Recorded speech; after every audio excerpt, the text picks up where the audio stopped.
जर कोणी म्हणत असेल की वारकरी संप्रदायाचा आणि हिंदू धर्माचा काही एक संबंध नाहीये, जर कोणी म्हणत असेल वारकरी संप्रदायाचं भगवीकरण करायचं काम सुरू आहे, जर कोणी म्हणत असेल जय श्रीराम हा राजकीय मंत्र आहे, तर आज मी तुम्हाला सांगतो जागेवर त्याचं तोंड काळं करायचं काम करा, सोडू नका त्याला.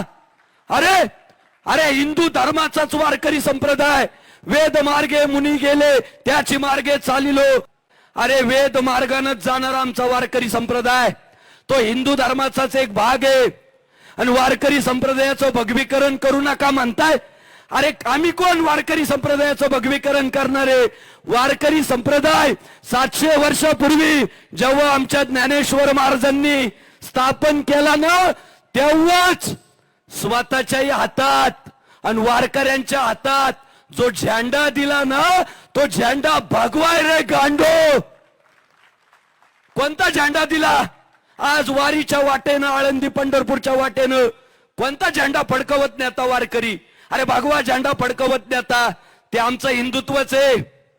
जय श्रीराम हा राजकीय मंत्र आहे म्हणणाऱ्याच्या फक्त डोक्यावर शाई नका टाकू, त्याच्या तोंडात शेण कोंबा शेण. अरे कोणत्या संशोधकांनी शोध लावला जय श्रीराम हा राजकीय मंत्र आहे? राम काय कुठल्या पक्षा संघटनेची मक्तेदारी आहे का येड्या? अरे वाल्मिक महर्षींसारख्या, ज्ञानोबा तुकोबांसारख्या संतांनी दिला राम आम्हाला. तुकाराम महाराज म्हणतात झाले राम राज्य काय उन्हे आम्हासी.